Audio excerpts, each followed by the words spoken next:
All right, guys, talking about the projects.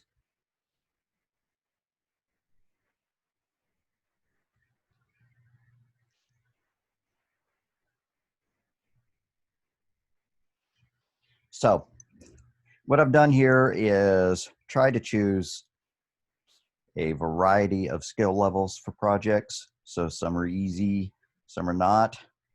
I wouldn't only pick one because it seems easy. It ought to be something that interests you. I'm going to give you a short rundown. I mean, you can read the document yourself, but here are the suggested project ideas. Boy. Dice roller. Are you curious about what percentage of the time you roll doubles with 2 dice? Write a program that looks like this. How many dice do you wish to roll? 2. Rolling dice 100 times. The dice matches, or the dice match, right? 16.7% of the time, however you want to phrase it, right? Now, obviously, if you make it, run 1,000 times or 10,000 times or whatever, then the average will actually be, a little bit more accurate because of randomness. Anyways, and if you round your display, out to a certain number of decimal points, it might be nice, because I'm sure that if I actually wrote it and didn't round it, it would wind up looking like that. Whatever, just as long as it actually calculates, the percentage of the time. Or how many dice do you wish to roll? 3. Rolling dice 100 times, they match 2.8% of the time. Now, these are kind of, I didn't write the program this time to do these calculations. Instead, I just looked them up, statistically. So your answers won't be that exactly unless you rolled, 100,000 times or something like that. So I wanted to support 2 and 3 dice at the minimum, right? If you choose 2 or you choose 3, it works correctly. A superior program would support any number of dice, like if you type in 10. But if you type 10, it's going to take a lot more than 100 die rolls to get matching dice, right?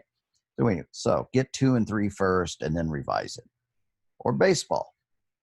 The game will use random numbers to decide whether the batter strikes out, gets a home run, etc. You have a lot of freedom with this.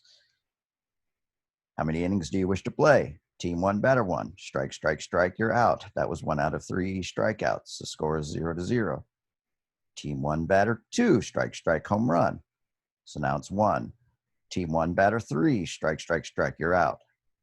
So now we have 2 out of 3 strikeouts. Team 1, batter 4. Home run. The score is 2-0, and so on. And 3 strikeouts ends the inning for that team. This repeats for a total of 9 innings. Well, no, it should repeat however many innings they want, right? So that's a mistake in my documentation there.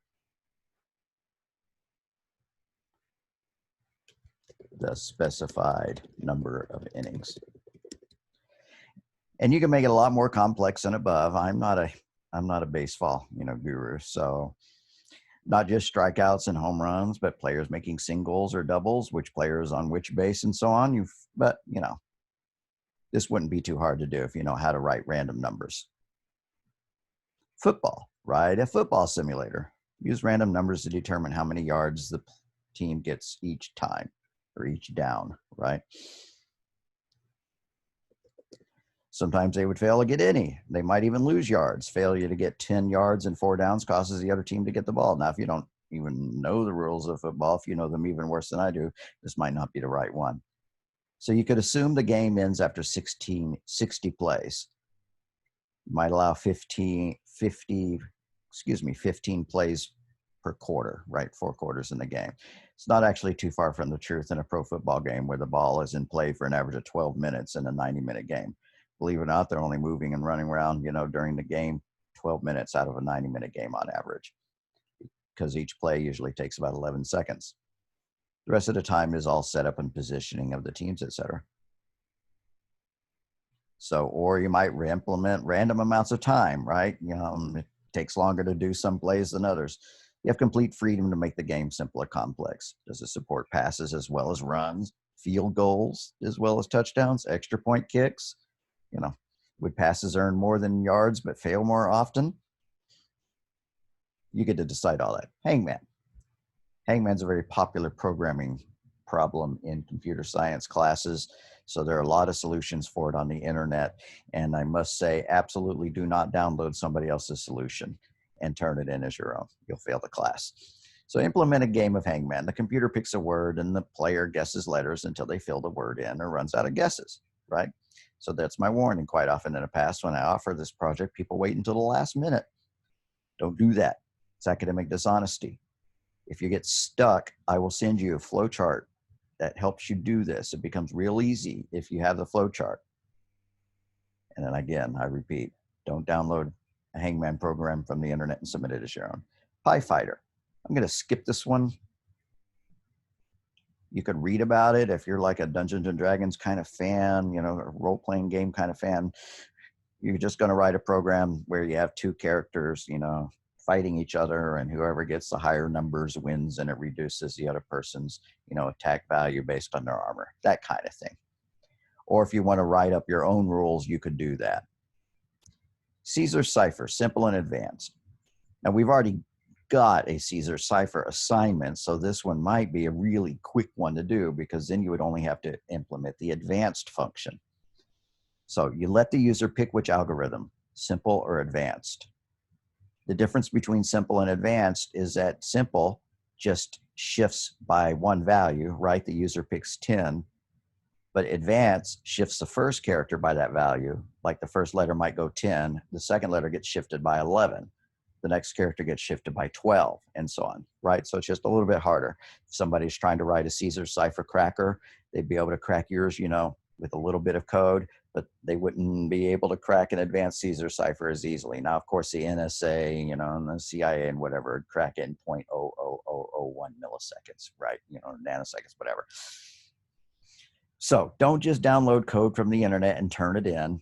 You know, I'm done with the Caesar Cipher. Don't just turn in what we've already done as homework. Don't just copy code from the book, right? Because the Caesar Cipher in the book only allows uppercase letters or whatever. It's not a good one. So I give you the algorithms. And this is the one that we did in the homework. Except I think that we did a limit of 127 and 95, something like that. I don't remember. Anyways, normal Caesar Cipher. ABC shifted 1 becomes BCD. Or the advanced cipher. If you shift by 1 on the first time, you shift the second one by 2, and you shift the third one by 3. So ABC becomes BDF. So sample input output. Please enter a sentence to encipher. ABC, ABE, Abe loves zebras. What is the shift value? 1. And then choose 1 for normal or advanced, 2 for advanced. And so now it's encoding it in normal. We lost our space there. Right. And so there's our original AB, and then it hits what it looks like enciphered. And then deciphered from that text. There we go. After you restart it, you do it again, but you choose advanced. And it becomes a, you know, pops that out. And then it deciphers it just to show that the decipher works to get back to the original.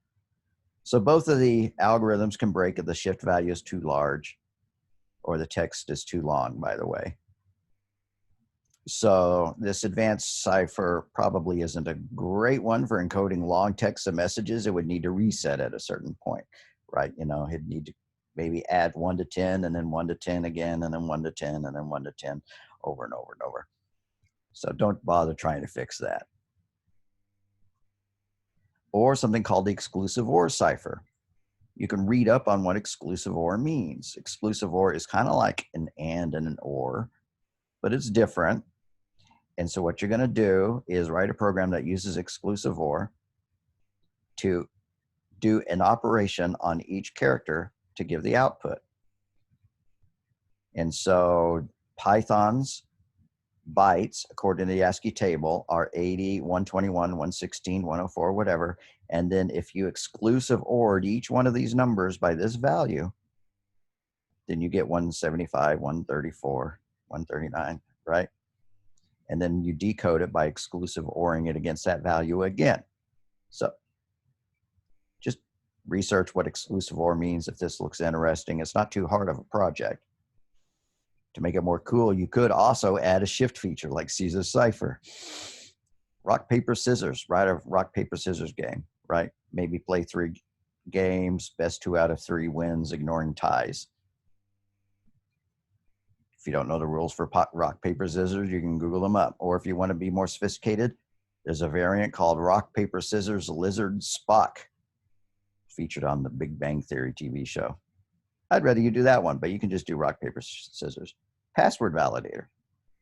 This one's not too difficult, and the code that we did earlier in the week, the lecture, actually is like 3/4 of the way to getting there.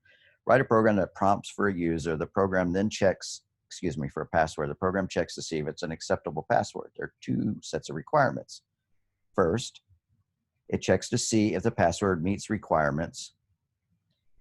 It's 8 in length. It has at least one uppercase letter, one lowercase letter, one digit, and one punctuation.